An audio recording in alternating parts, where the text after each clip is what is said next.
Good morning to all of you. This is Shivshankar Singh और आज हम बीएड द्वितीय वर्ष और एमएड में चलने वाले एक महत्वपूर्ण विषय गाइडेंस एंड काउंसलिंग निर्देशन एवं परामर्श से संबंधित कुछ महत्वपूर्ण वस्तुनिष्ठ प्रश्नों के बारे में विस्तार पूर्वक चर्चा करेंगे। तो बिना समय गवाए आइए हम लोग जो है पहला प्रश्न देखते हैं, जो कि निर्देशन की परिभाषा से संबंधित एक स्टेटमेंट है। पहला प्रश्न है, निर्देशन से आशय संकेत करना, प्रदर्शन करना तथा पथ प्रदर्शन करना है। इसका अर्थ सहायता देने से कहीं अधिक व्यापक है। यह कथन किसका है?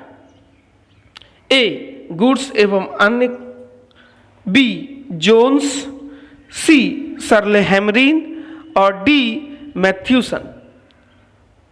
तो इसका सही आंसर हो जाएगा ऑप्शन नंबर बी, जोन्स।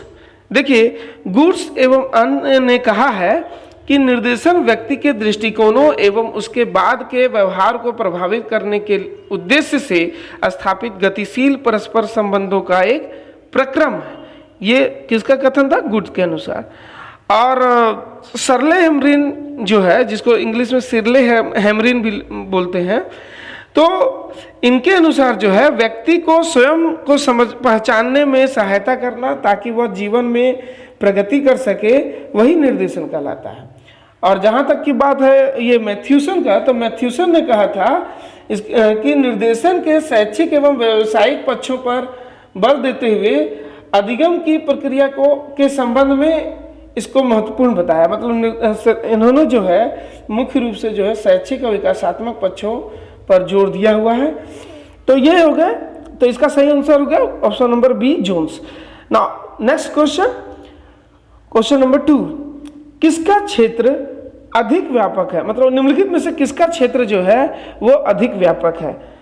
ए. परामर्श का, बी. निर्देशन का, सी. शैक्षिक निर्देशन का और डी. व्यावसायिक निर्देशन का। तो इसका सही उत्तर हो जाएगा ऑप्शन नंबर बी, निर्देशन का। देखिए, परामर्श, शैक्षिक निर्देशन और व्यावसायिक निर्देशन ये सभी जो है निर्देशन के अंतर्गत ही आ जाते हैं, उसी के क्षेत्र के अंतर्गत आते हैं, उनका एक भाग माना जाता है। तो ये सब का जो क्षेत्र है वो निर्देशन की अपेक्षा बहुत ही संकुचित है और निर्देशन का क्षेत्र जो है बहुत व्यापक है। ठीक है, इसलिए ऑप्शन नंबर बी जो है इसमें सही हो जाएगा।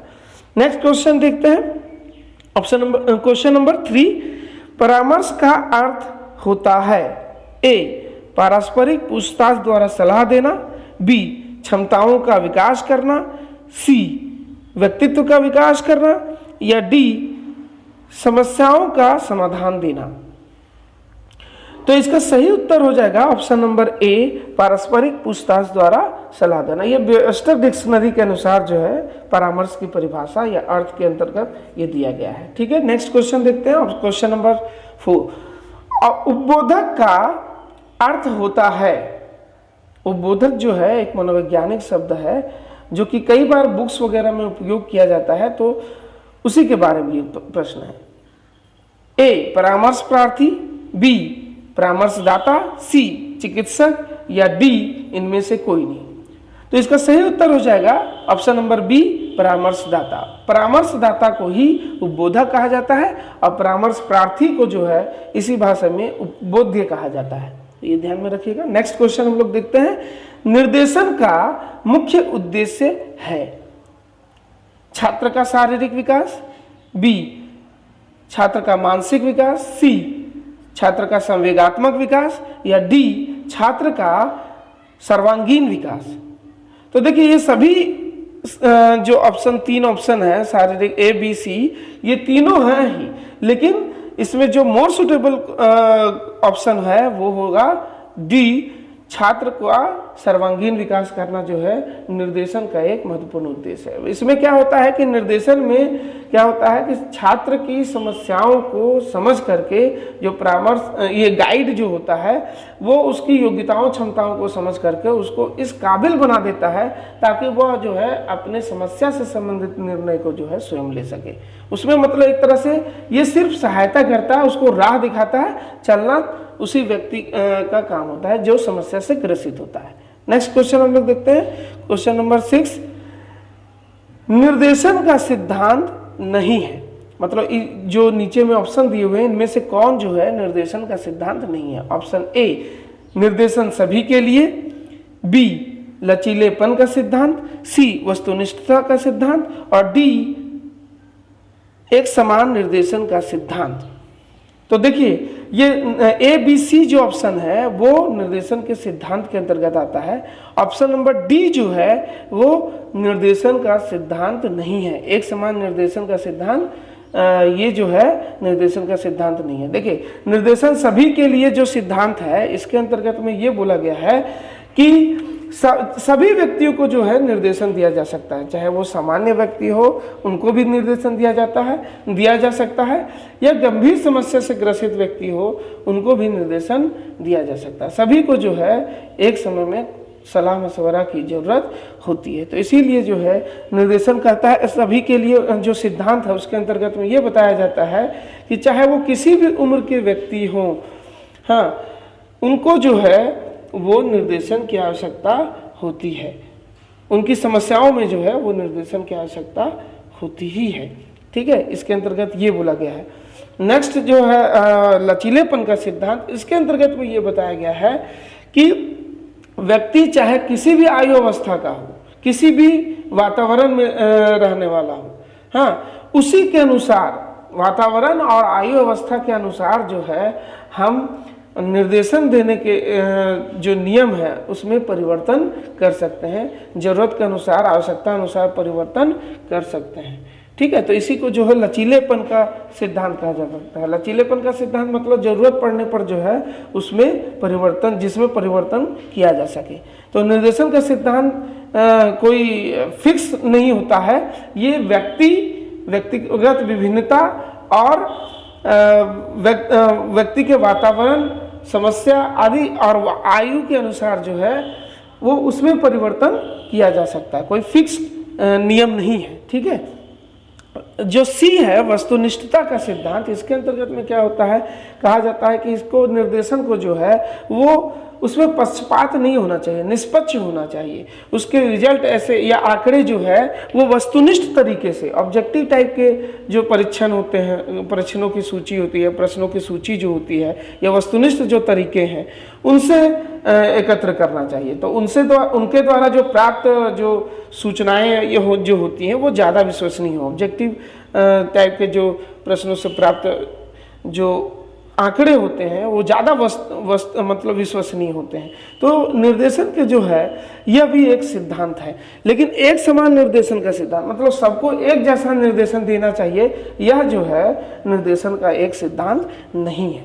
ठीक है, तो यही क्वेश्चन के अनुसार, ये देखिए कई बार क्वेश्चंस को जो है वो घुमा देता है, तो नहीं है वाला में जो है लोग ज़्यादा कंफ्यूज कर जाते हैं। तो ध्यान दीजिएगा, जब भी क्वेश्चन में नहीं हुआ है तो उसको अंडरलाइन पहले कर दीजिएगा ताकि आपका जो आंसर है वो गलत नहीं हो। ठीक है, नेक्स्ट क्वेश्चन हम लोग देखते हैं। मार्टिन प्रॉक्टर के अनुसार निर्देशन के प्रकार हैं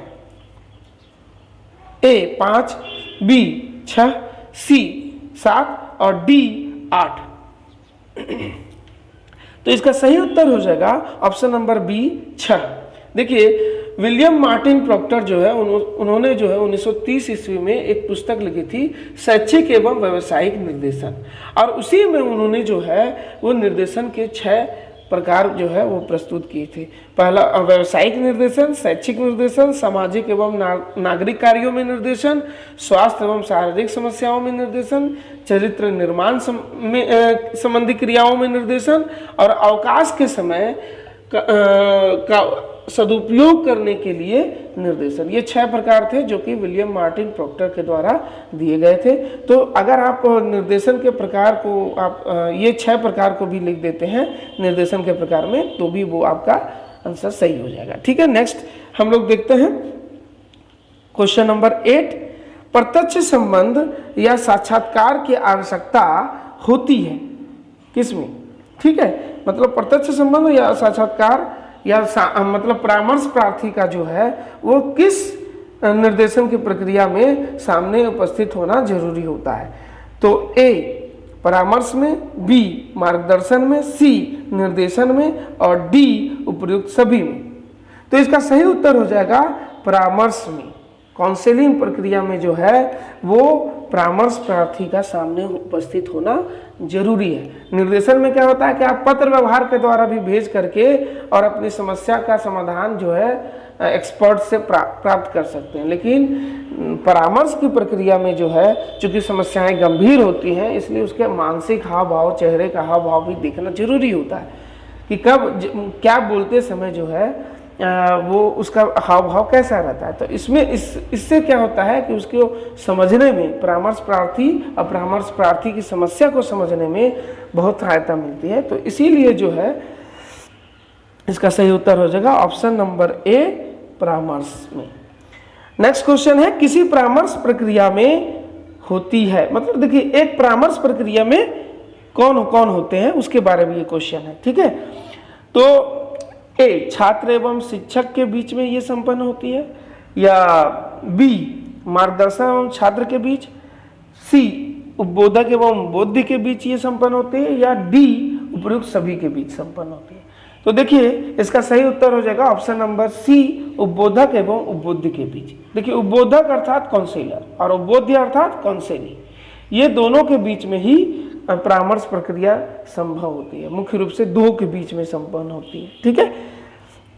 चूंकि इसकी समस्याएं व्यक्तिगत होती है, इसलिए खुले तौर पर जो है सबके सामने नहीं बोली जाती, इसीलिए ये मुख्य रूप से दो ही व्यक्ति के बीच में संपन्न होती है। नेक्स्ट क्वेश्चन देखते हैं, किसी समस्याग्रस्त व्यक्ति की समस्याएं गंभीर होती हैं, किस निर्देशन में जो है वो जो प्रार्थी होता है उसकी समस्याएं गंभीर होती हैं? निर्देशन प्रक्रिया में, परामर्श में, सी, अनुवर्ती सेवाओं में, या डी, उपयुक्त सभी में। तो देखिए इसका सही उत्तर हो जाएगा ऑप्शन नंबर बी, परामर्श में। परामर्श प्रक्रिया की जो समस्याएं होती हैं वो अपेक्षाकृत ज़्यादा गंभीर होती हैं, क्योंकि देखिए निर्देशन में क्या होता है, इसकी समस्याएं अधिकतर जो समस्याएं होती है वो शैक्षिक और व्यावसायिक होती हैं, जो खुले में भी बोला जा सकता है।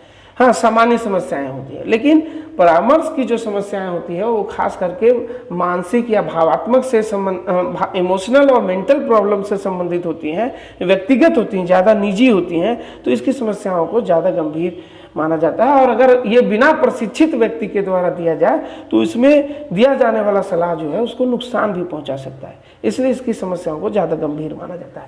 Now next question, question number 11, निम्नलिखित में से कौन एक अप्रमापीकृत विधि है? Non standardized method. देखिए जब तक गाइडेंस या काउंसलिंग देने के लिए यह जानना जरूरी होता है कि उसकी योग्यताएं क्या है, क्षमताएं क्या है, उसकी मतलब जो समस्या से ग्रसित व्यक्ति है या काउंसली है उसकी योग्यताएं क्षमताओं को जानना बहुत जरूरी होता है। तो उससे संबंधित जो है सूचनाएं एकत्रित करने की कई सारी विधियां हैं, मुख्य रूप से दो विधि उसको माना जाता है, स्टैंडर्डाइज्ड मेथड, प्रमापीकृत।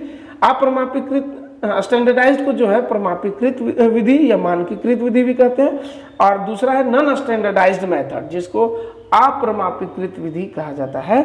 और अप्रमापीकृत में कौन सा है वो पूछ रहा है, ठीक है। तो ए जो है ऑब्जर्वेशन, ये सही उत्तर हो जाएगा। इसमें जो रुचि परीक्षण, व्यक्तित्व परीक्षण, सृजनात्मक परीक्षण, ये तीनों जो है वो मानकीकृत विधि के अंतर्गत आता है। ये जो है वो वैज्ञानिक नियमों, सिद्धांतों और परीक्षणों पर आधारित ये हैं, और इसी वजह से जो है इसको मानकीकृत विधि कहा जाता है या प्रमापीकृत विधि कहा जाता है। लेकिन अवलोकन जो है वो उसमें विशेष प्रकार के जो है वैज्ञानिक नियमों, सिद्धांतों का प्रयोग नहीं किया जाता है। सीधा यह जो है वो दृष्टि जो देख रहा है ऑब्जर्वर के दृष्टिकोण पर निर्भर करता है। तो यह अप्रमापीकृत विधि है, नॉन स्टैंडर्डाइज्ड मेथड है सूचना एकत्रित करने की। दूसरा देखिए, नेक्स्ट क्वेश्चन हम लोग देखते हैं 12वां, निम्नलिखित में से कौन निर्देशन हेतु सूचना एकत्रीकरण की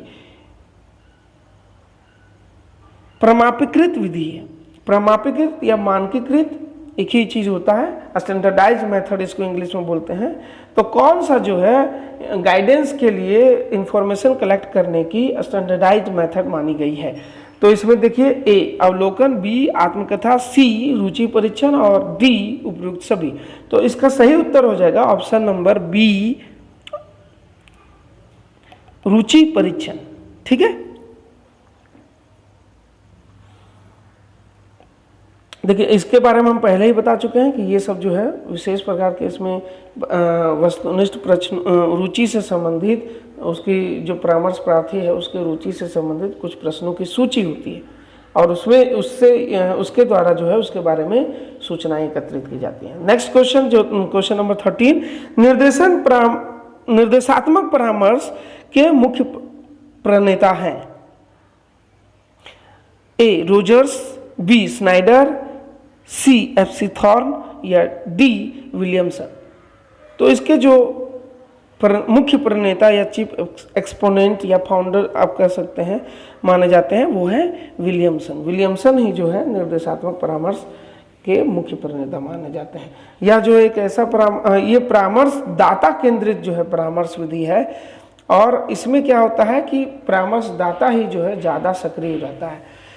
नेक्स्ट क्वेश्चन हम लोग देखते हैं, क्वेश्चन नंबर 14, विश्लेषण पर किस परामर्श में अधिक जोर दिया जाता है। ए संग्रही परामर्श में, बी निर्देशात्मक परामर्श में, सी अनिर्देशात्मक परामर्श में या डी उपयुक्त सभी में। तो इसका सही उत्तर हो जाएगा ऑप्शन नंबर बी निर्देशात्मक परामर्श में। निर्देशात्मक परामर्श में जो है विश्लेषण पर विशेष जोर दिया जाता है। विश्लेषण में हम बताए हुए थे कि इसमें छोटे छोटे टुकड़ों में बांट करके और फिर उसका एनालिसिस किया जाता है। चलिए नेक्स्ट क्वेश्चन देख लेते हैं, क्वेश्चन नंबर 15, समस्या के बौद्धिक पक्ष पर किस परामर्श में जोर दिया जाता है। ए संग्रही परामर्श में, बी निर्देशात्मक परामर्श में, सी अनिर्देशात्मक परामर्श में या डी मिश्रित परामर्श में। तो देखिए इसका सही उत्तर हो जाएगा ऑप्शन नंबर बी निर्देशात्मक परामर्श में। निर्देशात्मक परामर्श में जो है वो उसी में समस्या के बौद्धिक पक्ष पर जोर दिया जाता है और अनिर्देशात्मक परामर्श में जो है वो समस्या के भावात्मक पक्ष पर विशेष जोर दिया जाता है। नेक्स्ट क्वेश्चन हम लोग देखते हैं, बुद्धि लब्धि निकालने का सूत्र है। ए IQ इज इक्वल टू मानसिक आयु बटा वास्तविक आयु इंटू 100, बी बुद्धि लब्धि इज इक्वल टू वास्तविक आयु बटा मानसिक आयु इंटू 100, सी बुद्धि लब्धि इज इक्वल टू मानसिक आयु बटा शैक्षिक आयु और डी बुद्धि लब्धि is equal to MA mental age by CA chronological age into EA educational age. तो क्या कौन सा ऑप्शन सही होगा? तो इसका सही उत्तर जो है वो हो जाएगा ऑप्शन नंबर ए मानसिक आयु बटा वास्तविक आयु इंटू 100। ठीक है, ये जो है इसका सही उत्तर हो जाएगा। नेक्स्ट क्वेश्चन हम लोग देखते हैं। ये क्वेश्चन जो है जो बुद्धि लब्धि से संबंधित क्वेश्चन है वो बहुत इंपॉर्टेंट क्वेश्चन है, कई बार CTET वगैरह में भी पूछा जा चुका है और आगे भी ये पूछ सकता है, तो इसको जरूर अच्छा से देख लें। ठीक है, नेक्स्ट क्वेश्चन, संग्रही परामर्श के प्रवर्तक हैं FC थॉर्न, इसका जो है वो सही उत्तर हो जाएगा। ए जो है रोजर्स, स्नाइडर और विलियमसन, ये सब जो है नहीं है। ठीक है, सही उत्तर हो जाएगा FC थॉर्न। नेक्स्ट हम लोग क्वेश्चन देख लेते हैं, आत्मकथा के प्रकार नहीं है।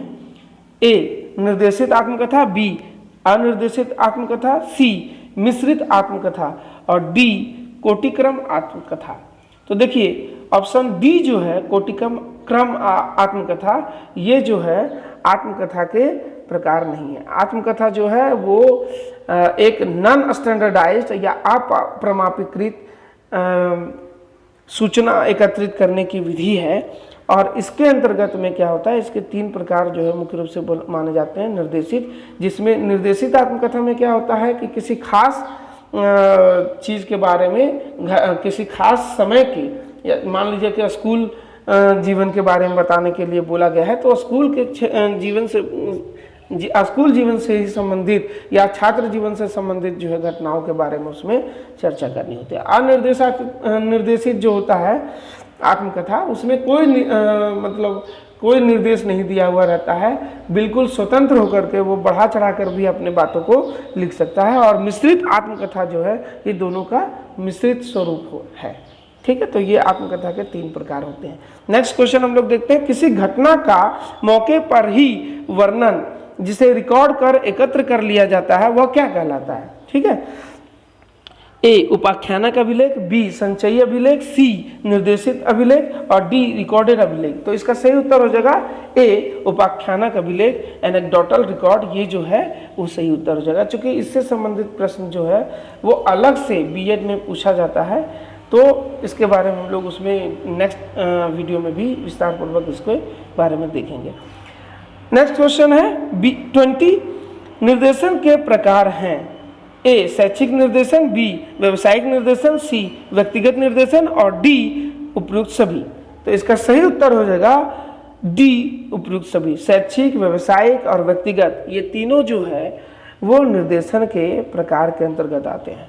ठीक है, तो दोस्तों आपको ये वीडियो कैसा लगा ये आप नीचे कमेंट बॉक्स में ज़रूर बताएं, और अगर आपने हमारे चैनल को सब्सक्राइब नहीं किया है तो आप सब्सक्राइब जरूर कर लें और अपने दोस्तों के साथ भी शेयर करें, ताकि हम बीएड, डीएड और टेट से संबंधित महत्वपूर्ण विषयों पर नए नए वीडियोज़ के साथ आपके सामने उपस्थित होते रहें।